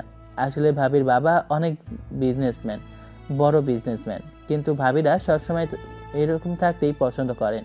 ভাবির আব্বু সবসময় কাজের জন্য বিদেশে থাকেন, আর ওনার ছোট 2 বোনের মধ্যে এক বোন লন্ডনে পড়াশোনার জন্য চলে গিয়েছিল, এখন তো শুনলাম চলে এসেছে। আর ছোট বোন ঢাকায় কোনো ইউনিভার্সিটিতে জানি পড়াশোনা করতো। ওনার ছোট বোন MBA করেছিল, তাই হোস্টেলে থেকে পড়াশোনাটা করা জরুরি ছিল। ডাক্তারি পড়াশোনা করতে হলে অনেকটা মনোযোগী হতে হয়, তাই পরিবার থেকে দূরে থাকতে হয়েছে বিগত 10 বছর ধরে। ও কারোর সাথে যোগাযোগ করা নিষিদ্ধ ছিল। এখন মনে হয় সবাই বাড়িতে এসেছে, সেজন্য ভাবিও আমাকে নিয়ে ওনার বাড়িতে চলে এসেছে। ভাবিদের বাড়ির সামনে আসতে আমরা সবাই নেমে যাই। তখনই মাঝবয়সী একটা বৃদ্ধ লোক এসে আমাদের দিকে এগিয়ে আসেন। এগিয়ে এসে ভাবিকে জড়িয়ে ধরে বলেন, মা, তুই কেমন আছিস? কত বছর পর তোকে দেখলাম। তুই তো আর এই বুড়ো বাপকে ভুলে গিয়েছিস? তুই তো তোর সমস্যা নিয়ে আছিস, তোর তো আর আশা হয় না। যাও, তোর সাথে কিছু কথা হয় ভিডিও কলে, তাছাড়া তো তোর সাথে আর আমার কথাই হয় না। তুই তো এই বাড়িতে আসা একদম বন্ধ করে দিয়েছিস। বাবা, তুমি তো জানো আমার এখন সংসার আছে আর একটা দামড়া ছেলে। ওই ছেলেকে ছেড়ে আমি কি করে আসতে পারি? ওদেরকে সামলাতে সামলাতে আমার পুরো দিন চলে যায়, তাই আর আসা হয় না। এখন সমাজে সবাই ছুটি পেয়েছে, তাই বাসায় এলাম। ভাবলাম কিছুদিন তোমাদের সাথে থেকে যাই। আমার আর বুঝতে বাকি নেই উনি যে ভাবির বাবা। ভাইয়া গিয়ে শ্বশুরকে সালাম করেন, তখন উনি ভাইয়াকে জড়িয়ে ধরেন। তখন মিমি এসে বলে ওঠে, না না ভাই, এটা কিন্তু একদম ঠিক না। তুমি কিন্তু সবাইকে বাদ দিয়ে আমাকে ভুলে গেছো। এটা কিন্তু একদম আমার হজম হচ্ছে না। তুমি সবাইকে আদর করছো, কিন্তু আমার বেলায় একদমই না। আমি আমার বুড়ি রানীকে ভুলে যেতে পারি? আমি ওকে বললেই হবে নাকি? তাহলে তুমি কান ধরে সরি বলো আর আমার জন্য চকলেট নিয়ে আসো। এই যে কান ধরেছি বুড়ি রানী, আর তোমার জন্য আমি US থেকে চকলেট এনেছি। ইউনো, আমি কি আমার রানীর জন্য ভুলে যেতে পারি? এত সময় ধরে ভাইয়ের শ্বশুর আমার দিকে খেয়ালই করেনি। পেছন ফিরে তাকাতে আমাকে দেখে ভাবির উদ্দেশ্যে বলে ওঠে, মিরামা, ছেলেটাকে? ওকে তো খুব চেনা চেনা লাগছে, আগে তো কখনো দেখিনি। কেউ? বলো তো কে তুমি? যদি বলতে পারো তাহলে ঠিক আছে, তাহলে বুঝবো তোমার চোখ এখনো যায়নি। তা না হলে কিন্তু তুমি আমার কাছ থেকে বকা শুনবে। তখনই ভাবির আব্বু আমার কাছে এসে আমাকে জড়িয়ে ধরে বলে ওঠে, তোর আমাকে আর চেনানোর প্রয়োজন নেই, আমি চিনতে পেরেছি। ও আমাদের জামাই, তাই না? কথাটা বলে উনি আমাকে জড়িয়ে ধরলো, এরপর ভিতরে আসতে বললো। কিন্তু একটা কথা হজম হলো না, যে উনি আমাকে জামাই বলো কেন? হয়তো বা মজা করে বলেছে। আমি আর এইসব নিয়ে ভাবলাম না। আমাদের কথা শুনে সাথে সাথে বাড়ি থেকে একটা মেয়ে বেরিয়ে আসলো। মেয়েটাকে দেখে একটু কেমন জানি অবাক হলাম, কারণ মেয়েটার ফেসটা একদম নীলার মতো হুবহু মিলে যাচ্ছে। নীলার সাথে যেহেতু মিলে যাচ্ছে, তাহলে সমস্যা কি? নীলার পরিবর্তে না হয় বেয়ানি আমার বউ হবে। সে যদি আমাকে নিয়ে না চিন্তা করে, আমি তাকে নিয়ে চিন্তা করার কোনো বিষয়ই আসে না। আপু, তাহলে তুই এসেছিস? তোকে কতগুলো কল করলাম, একটা কলও তো ধরলি না। আমরা গাড়ির মধ্যে ছিলাম তো, এরপরেই গিয়ে আমরা যে রাস্তা দিয়ে হাঁটছিলাম সে রাস্তাটাই নীল চেনা না। এরপর ও তো কখনো আর আসেনি, সে ছোটবেলা থেকে এসেছিল, এরপর তার আসা হয়নি ওর। আমাকে দেখিয়ে দিয়ে ভাবি কথাটা বলল। তখন শ্রাবণী নামের মেয়েটা আমার দিকে তাকালো।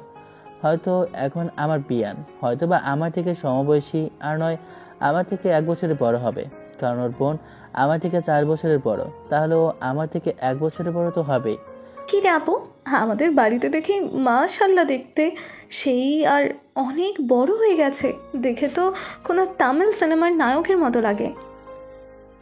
ভেবে তো এসেছে বিয়ের সাথে ভেবে তো এসেছে বিয়ের কথা বলতে পারবি, কিন্তু নীলা কোথায়? নীলাকে তো এখনো দেখছি না।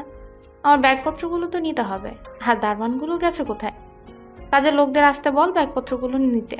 আমার অনেকগুলো ব্যাগ নিয়ে এসেছি, কারণ আমরা তো সপ্তাহখানেক থাকবো বলেই সবকিছু নিয়ে এসেছি। প্রথমত অবাক হয়েছি আমরা সপ্তাহখানেক থাকবো, কিন্তু এত জামা কাপড় তো মনে হচ্ছে 1 মাসের জন্য। এরপর লাগেজটা দেখলাম সবগুলোর মধ্যে নাকি আমার জামা কাপড়। আমি নিচেও জানি না ভাবি কখন আমার জামা কাপড়গুলো প্যাক করে নিয়েছে। তার থেকেও বেশি অবাক হলাম কারণ নীলার কথা বলেছে। নীলা যদি ভাবির মেজো বোন হয়, তাহলে এই নীলা কোন নীলা? আমি খুবই দুশ্চিন্তার মধ্যে পড়ে গেলাম, কারণ আমার মাথার মধ্যে ঘুরপাক খাচ্ছে যে এই নীলাটা কে। আমার সব দুশ্চিন্তার অবসান ঘটে তখনই, দেখলাম মেয়েটা বেরিয়ে আসলো। মেয়েটাকে দেখে তো আমার পায়ের নিচ থেকে মাটি সরে গেল, কারণ মেয়েটা তো আর কেউ না, আমার ভার্সিটির নীলা। আপু, তুমি এসেছিস? তোর জন্যই তো আমরা সবাই দুশ্চিন্তার মধ্যেই ছিলাম। মিমি কোথায়? মিমিকে তো দেখছি না। এই যে খালামণি, আমি এখানে। তোমরা তো আমাকে দেখতেই পাচ্ছ না। তাড়াতাড়ি আমাকে কোলে নাও, আমার তো পা ব্যথা হয়ে গেছে। আমার চাচুকেও তোমরা কোলে করে বাসায় নিয়ে যাও, কারণ আমার চাচু গাড়ি চালিয়েছে, ওনার হাত খুব ব্যথা করছে। আমার চাচুকে একটা ঠান্ডা পানি খাওয়াও। তোমার চাচুকে শুধু ঠান্ডা পানি না, আরও অনেক কিছুই খাওয়াবো। কিন্তু মা, তুমি বলো তো, তুমি কি হেঁটে এসেছো যে তোমার পা ব্যথা করছে? বৌদ্ধ একটা মেয়ে, তুমি কিছু জানো না। দেখছি তুমি চাচুর মতো বোকা। আমি যেভাবেই আসে না কেন, পা তো ব্যথা করবে, তাই না? ও মা, তাই নাকি? তাহলে তুমি তোমার চাচুর সাথে আমাকেও সব কিছু শিখিয়ে দিও। আমি না হয় তোমার চাচুর সাথেই থাকবো। মিমির মুখে কথাটা শুনে নীলা আমার দিকে ঘুরে তাকায়। আমার দিকে তাকাতে ও যেন আসমান থেকে পড়ে যাওয়ার মতো ওর অবস্থা হয়ে গেছে। আমাকে এমন অবস্থায় দেখে ও কল্পনাও করতে পারেনি, মুখ দিয়ে কিছু একটা বলতে চেয়েও বলতে পারেনি। তার মানে নিলয় হচ্ছে কি আমার ভাবে দেবর, যার সাথে আমার... নীলা যেন চিন্তার মধ্যে পড়ে গেছে, কিন্তু এতে আমার কিছু যায় আসে না, কারণ ও আমাকে থাপ্পড় মেরে রিজেক্ট করে দিয়েছে। এটাকে আমি অপমান হিসেবে মেনে নিয়েছি। কোনো মেয়ে আমাকে কিভাবে আর আমি কখনো কোনো মেয়েকে এতটা ভালোবাসিনি যতটা নীলাকে ভালোবেসেছি। কত মেয়ে আমাকে প্রপোজ করেছে, কিন্তু কারো প্রপোজাল আমি অ্যাকসেপ্ট করিনি। নীলার জন্য আমি অনেক কষ্ট পেয়েছি, তাই আমি কখনো ওকে ক্ষমা করব না। আমি চাই ওকে একটা শাস্তি দিতে, তাই মনে মনে ভেবে নিয়েছি ভাবির ছোট বোন শ্রাবণীর সাথে আমি রিলেশন করব। আমি খেয়াল করলাম ভাবির ছোট বোন আমার সাথে ফ্লার্টিং করার জন্য কেবল পাগল হয়ে আছে। নিলয়, তুমি এবার কি ভাবছো? কাজের লোকেরা এসে এগুলো নিয়ে যাবে? আসো, ভিতরে এসো। এখন তুমি রেস্ট করো। সারা তুমি একাই গাড়ি চালিয়েছো। যাও, চলো, তোমার রুমটা আমি তোমাকে দেখিয়ে দিই। ভাবির সাথে আমি বাসায় প্রবেশ করি। ভাবি আমাকে উপরে এক কোণে একটা রুম দেখিয়ে দেয়। আমি রুমটার ভিতরে গিয়ে আবার চেঞ্জ করে নিই। তখনই ফোনটা বেজে ওঠে। দেখি রুদ্র কল করেছে। ফোনটা রিসিভ করতেই ওপাশ থেকে রুদ্র বলে ওঠে, কিরে মামা, তোর দেখি কোনো খোঁজ খবর নাই। আমি কাছ থেকে সবকিছুই শুনেছি, আসলে বিষয়টা খুবই খারাপ। কিন্তু আজ 10-12 দিন ধরে তোর কোনো খোঁজ খবর পাচ্ছি না। এখন তুই কই আছিস? আমি তো আসলেই ভাবিদের বাসায় আছি। কবে গিয়েছিস? একটা কল তো করলি না। আমরা তোর বাসায় যাব ভাবছিলাম তোর মন খারাপ, এই সময় তোর সাথে একটু সময় কাটাবো। যেহেতু তুই ওখানে গিয়েছিস, মন ভালো হয়ে যাবে। মন ভালো হবে নাকি কোজো? তোরা জানিস ভার্সিটির নীলা যে মেয়েটা, ওই মেয়েটার ভাবে কি হয়? তোর কথা তো আগামাথা কিছুই বুঝতে পারলাম না। একটু ক্লিয়ার করে খুলে বলতো বিষয়টা কি হয়েছে। তখন রুদ্রকে সবকিছু খুলে বললাম। সবকিছু শুনে রুদ্র বলে ওঠে, সবকিছু তো বুঝলাম, এখন বিষয় হচ্ছে তুই ওকে কিন্তু রাগাতে পারবি। কারণটা হচ্ছে, কোনো মেয়ে যদি কাউকে ভালোবাসে বা না বাসে, তাহলে ওই মেয়েটা কোনো ছেলেকে যদি অন্য মেয়ের সাথে দেখে, তাহলে জেলাস ফিল অবশ্যই করবে। তুই ঠিক বলেছিস, আমাকে তাই করতে হবে। আর আমি ওকে এখন এড়িয়ে চলবো। ও যতই আমার সাথে কথা বলতে আসুক না কেন বা ক্ষমা চাইতে আসুক না কেন, আমি কখনোই ওর সাথে কথা বলবো না। এটাই তোর জন্য ভালো হবে, দেখবি জ্বলে পড়ে কয়লা হয়ে যাবে। রুদ্রের সাথে আরও কিছু সময় কথা বলে কলটা কেটে দেয়। একটু সময় পর দেখলাম দরজার বাইরে থেকে কেউ বলে উঠছে, তো মিস্টার নিলয়, আমি কি আপনার রুমে আসতে পারি? হ্যাঁ আসুন, কোনো সমস্যা নেই। আপনি আপনার বাসায় আসবেন, এটা আবার জিজ্ঞেস করার কি আছে? এটা কেমন ধরনের কথা বলছেন? আপনার একটা প্রাইভেসি আছে, তাই না? তাই কাউকে নক না করে ভেতরে প্রবেশ করাটা একদমই উচিত না। তো আপু বলেন, আপনাকে কিভাবে সাহায্য করতে পারি? আর আপনার পড়ালেখার এখন কি অবস্থা? আমার মতে আপু, ডাক্তার শুনে দেখলাম শ্রাবণী অনেকটা রেগে যায়, এমনকি আমার কাছে এসে বলে ওঠে, এই, আমি আপনার কোন জন্মের আপু লাগি? আপনি আমাকে আপু ডাকছেন কেন? আমি আপনার বেআইন হই। আপনি আমার সাথে মিষ্টি কথা বলবেন আর মজার কথা বলবেন, যেন আমি পটে যাই। আপনি আমাকে পটানোর চেষ্টা করবেন, কিন্তু তা না করে আপনি আমাকে আপু বানিয়ে দিলেন। আপনি তো আমার সিনিয়র, যদি আপনি কোনো কিছুতে মাইন্ড করেন তাহলে তো সমস্যা, সেই জন্য তুই বলিনি। মাত্র 1 বছরেরই তো সিনিয়র, এতে কি হয়েছে? এতেই সিনিয়রের কোনো কিছুই যায় আসবে না। আপনি আমাকে এখন থেকে তুমি করে বলবেন, আর শ্রাবণী করেই ডাকবেন। আর যদি কখনো দেখেছি আপনি আমাকে আপু বলে ডেকেছেন, তাহলে কিন্তু আপনার মাথা ফাটিয়ে আমি চটচটি খাবো। আচ্ছা ঠিক আছে, আমি আর আপনি করে বলবো না, আর শ্রাবণী করে ডাকবো, আর তুমি করে বলবো, সমস্যা নেই। তোমাকে একটা কথা বলবো, সত্যি করে বলবে তো? হ্যাঁ বলবো, কেন? হ্যাঁ বলবো, কেন বলবো না? আপনি আমার একটা মাত্র পিয়ান, আপনাকে বলবো না তো কাকে বলবো বলেন? আমি আপনাকে সত্যি কথাই বলবো। আচ্ছা নিলয়, তোমার কি কোনো গার্লফ্রেন্ড আছে? মানে তুমি কি কারোর সাথে? আমি দরজার আড়ালে স্পষ্ট দেখতে পারলাম দরজার ওই পাশে নীলা দাঁড়িয়ে আছে। আমি নীলাকে শুনে শুনে বলতে লাগলাম, না আমি এখনও কারোর সাথে রিলেশনে জড়াইনি, এমনকি আমি সিঙ্গেল আছি, আর আমি এখন কাউকেও ভালোবাসি না। ওয়াও, তাহলে তো ভালোই হয়েছে, আমার রাস্তা একদম ক্লিয়ার হয়ে গেছে। আমি ঠিক বুঝতে পারলাম না তোমার কথা। আমি এসব নিয়ে শ্রাবণীর সাথে কথা বলছিলাম, তখনই দেখলাম দরজার বাইরে থেকে নীলা ভেতরে প্রবেশ করে রাগী মুখ নিয়ে। শ্রাবণীকে উদ্দেশ্য করে বলে ওঠে, তুই মেডিকেল সায়েন্স নিয়ে পড়াশোনা করছিস, তোর এখন আরো পড়াশোনার প্রয়োজন আছে। যা নিজের রুমে যাই, নিজের রুমে গিয়ে পড়াশোনা বুঝিয়ে নে। আচ্ছা, আমার পড়া সবসময় ঠিকমতো বুঝিনি, আর তোকে বলার প্রয়োজন নেই। আমি এখন বিআইয়ের সাথে কথা বলছি, তুই দেখতে পাচ্ছিস না? তুই তো রুমে যা, আমার ওর সাথে একটু কথা আছে। বুঝলাম না, তোর সাথে মেয়ের সাথে কি কথা হতে পারে? আর তুই কি ওনাকে আগে দেখেছিস বা আগে কখনো কথা বলেছিস নাকি? তাহলে তোর সাথে কিসের কথা? আমার সাথেই পরিচয় থাকুক বা না থাকুক, এত কথা জানার কোনো প্রয়োজন নেই। তোকে যা বলেছি তুই তাই কর। আমি তোর কথা শুনতে পারবো না, আমি নিজের সাথে কথা বলছি।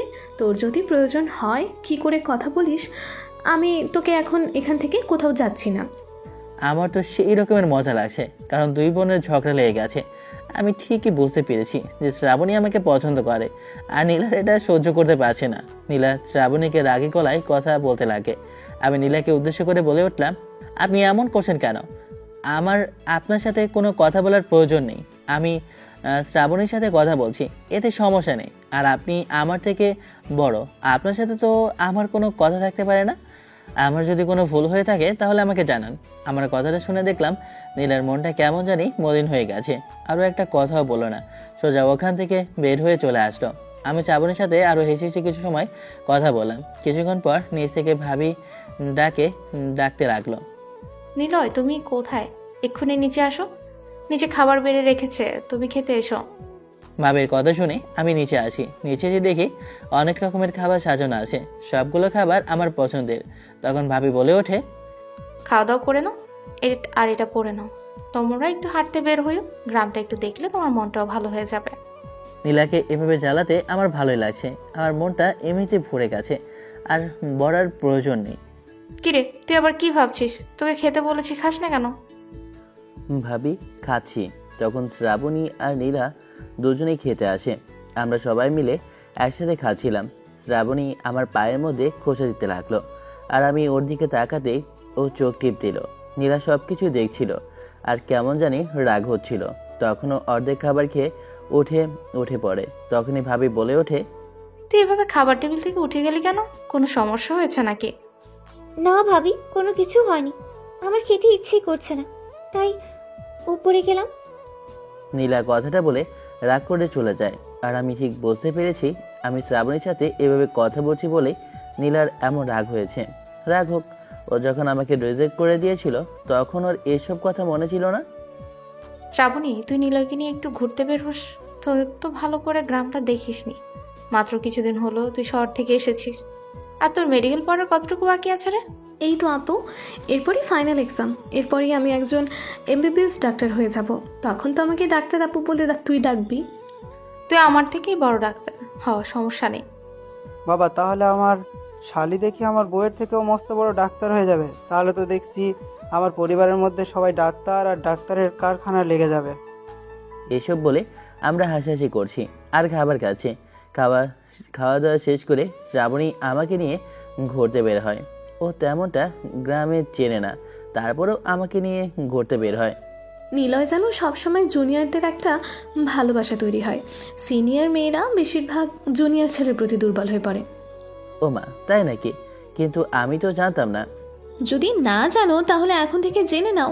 আর হ্যাঁ, তোমার তো কোনো গার্লফ্রেন্ড নেই, আর যদি কোনো গার্লফ্রেন্ড বানানোর চেষ্টা করো তাহলে কিন্তু তোমার খবর আছে। তোমার কথা ঠিক আমি বুঝতে পারলাম না, তুমি কি বলতে চাচ্ছ? এখন না, সময় হলে তোমাকে অবশ্যই সব কথা খুলে বলবো। অবশ্য শ্রাবণীকে দেখতে খারাপ না, নীলার থেকে কোনো অংশে কম নেই। দুজনকে দেখে আমার খুব ভালো লেগেছে। আমি তো ভেবে নিয়েছি যে আমি শ্রাবণীর সাথে রিলেশন করব, কারণ নীলা আমার সাথে যা করেছে তারপর ওর সাথে কথা বলার মতো আমার বিন্দু পরিমাণ আগ্রহ নেই। আমরা আরও কিছু সময় হাঁটাহাঁটি করি, এরপর বিকালবেলা বাসায় চলে আসি। বাসায় এসে দেখি পুরো বাড়িটা সাজানো আছে। তখন আমি ভাবিকে জিজ্ঞেস করি, ভাবি বাসাটা কেমন সাজানো আছে? কোনো অনুষ্ঠান আছে নাকি?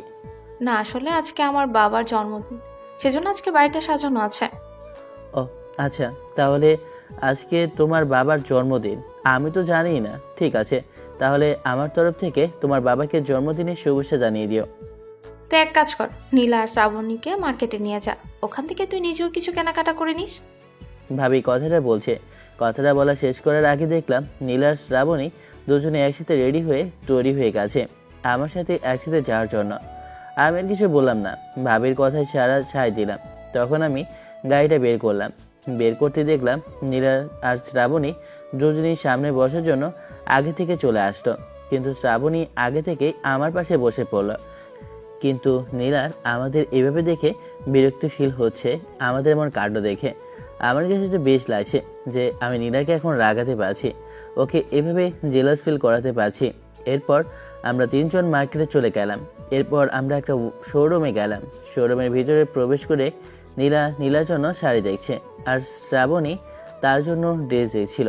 তখন শ্রাবণী আমাকে বলে ওঠে, নিলয়, বলো তো তোমার কোন রঙের ড্রেস পছন্দ?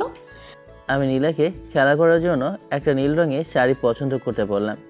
আমার এমন রঙের শাড়ি খুব পছন্দ, তুমি এই শাড়িটা নিতে পারো। আমি খেয়াল করলাম আমার এমন কাণ্ড দেখে তো আর থাকতে পারছি না, নীলা সহ্য করতে পারছে না।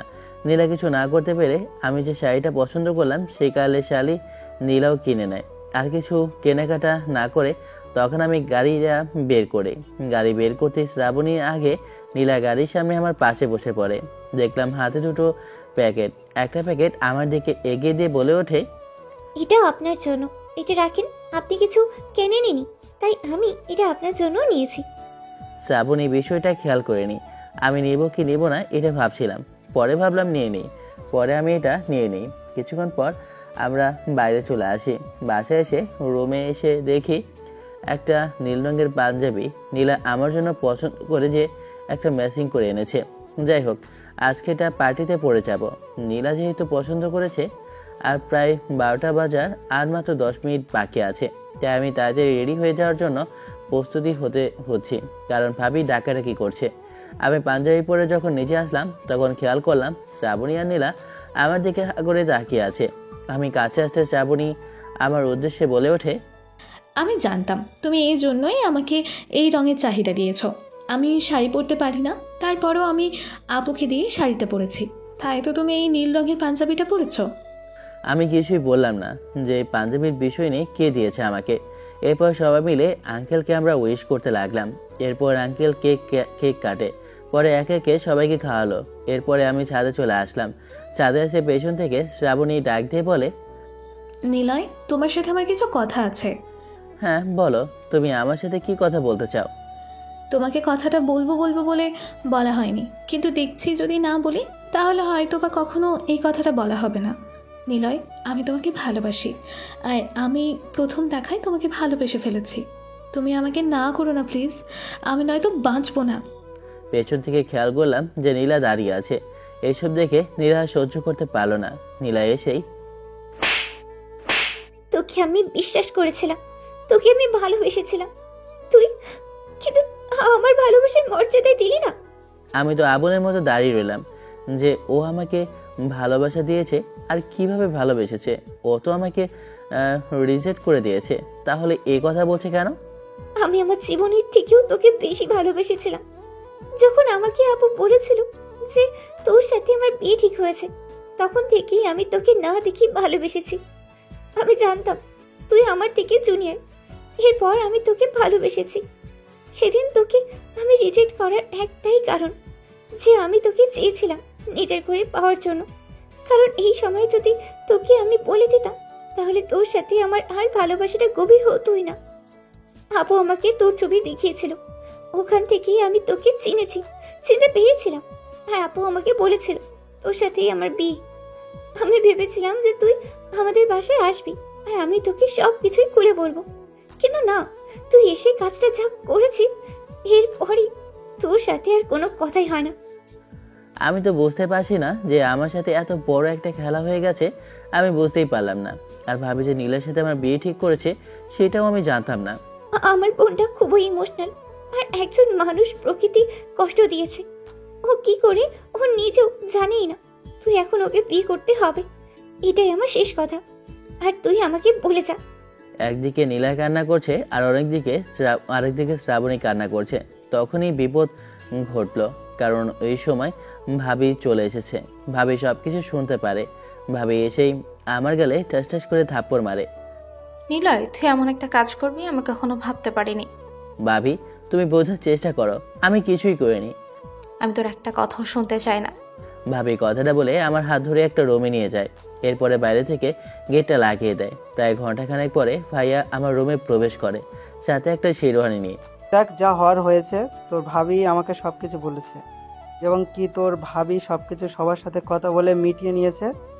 তুই এই পাঞ্জাবিটা পরে নিচে আয়, সবাই তোর জন্য অপেক্ষা করছে। আমি তো কিছু বুঝে উঠতে পারছি না, আমি কিছু বললাম না। ভাইয়ের কথা অনুযায়ী সে পাঞ্জাবিটা আমি পরে নিচে আসলাম। নিচে এসে দেখি আমার সামনে দুটো বউ। কাজী সাহেব যখন দুটো মেয়ের নাম বলল তখন আমার আর বুঝতে বাকি নেই যে ভাবি নীলা শ্রাবণী দুজনের সাথে আমার বিয়ে দিয়েছে। বাবা, আমি তোমাকে আমার 2 মেয়েকে তুলে দিলাম, তুমি আমার মেয়েদের খেয়াল রেখো। আঙ্কেল কথাটা বলে কান্নায় ভেঙে পড়ে। তখন ভাবি তার আব্বুকে সামলায়। তোমরা ওদের উপরে নিয়ে যাও। আমি সাথে চলে গেলাম। এ থেকে কি হয়ে গেল বুঝে উঠতেই পারলাম না। এসব কথা ভাবছিলাম। তখনই কিছুক্ষণ পর ভাবি ছাদের উপর উঠে বলল, কিরে, তুই আবার কি ভাবছিস? যা, ওরা রুমে বসে আছে, তোর অপেক্ষা করছে। আজকে এই রাতে তুই কি সারা রাত ছাদে কাটাবি নাকি? যা, রুমে যা। ভাবির কথা শুনে আমি রুমের দিকে যেতে লাগলাম। একটু ভয় কাজ করতে লাগলো, কারণ দুটো ডাইনি রুমে বসে আছে। প্রবেশ করতে একটু ভয় কাজ করছে। তারপরও সব দ্বিধা সংকট ভেঙে রুমের ভিতরে প্রবেশ করি। রুমে প্রবেশ করতেই নীলার শ্রাবণী দুজনে পা ধরে সালাম করে ওদের দুজনকে উঠিয়ে ওদের দুজনের উদ্দেশ্যে বলে ওঠে, আসলে তোমাদের দুজনকে কষ্ট দেওয়ার আমার কোনো উদ্দেশ্য ছিল না। আমি নিজেও জানতাম না আমার সাথে যে তোমার বিয়ে ঠিক হয়েছিল, আর আমি যে আমার অজান্তে শ্রাবণীকেও ভালোবেসে ফেলবো। সত্যি বলতে আমি তোমাদের দুজনকেই ভালোবেসে ফেলেছি। তোমরা দুজন আমার হয়ে থাকবে সারা জীবন।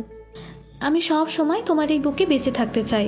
তুমি আমাদের অনেক কষ্ট দিয়েছো, এখন তোমাকে আমাদের ওই কষ্টগুলো পুষিয়ে দিতে হবে। নীলার কথা তো আমি কিছুই বুঝলাম না। তখন আমি ওদের উদ্দেশ্যে বলে উঠলাম, তোমাদের কথা তো আমি বুঝতেছি না, 1 মিনিট তোমরা দুজন অপেক্ষা করো, আমি আসতেছি।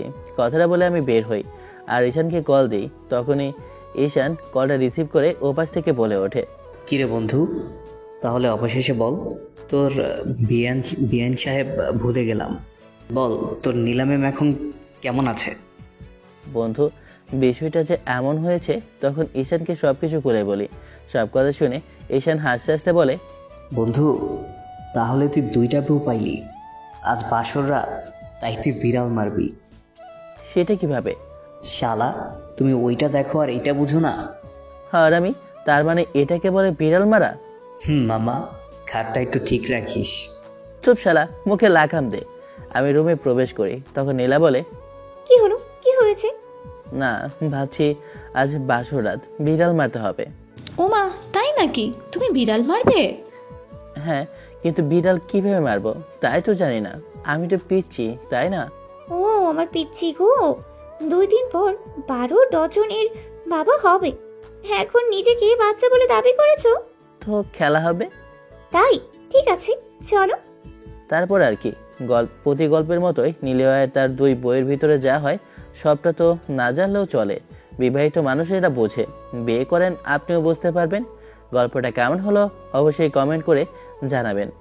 আর হ্যাঁ, গল্পে ভয়েস অনেক মিস্টেক হবে, কেননা গল্পে ভাই রে ভাই যে পরিমাণ বানান বললে রাইটারে ভয়েস করতে গেলে দাঁত ভেঙে যায়। তারপরেও কিছুটা মানায় নিন, কিছু করার নাই। ইদানিং দেখতেছেন এটাই মেন সমস্যা যে রাইটারে ডিস্টার্ব। রাইটারে শুধু বানান ভুল আর বানান ভুল লেখা রাখে। তো ভালো থাকবেন সবাই, আল্লাহ হাফেজ, টাটা, বাই বাই।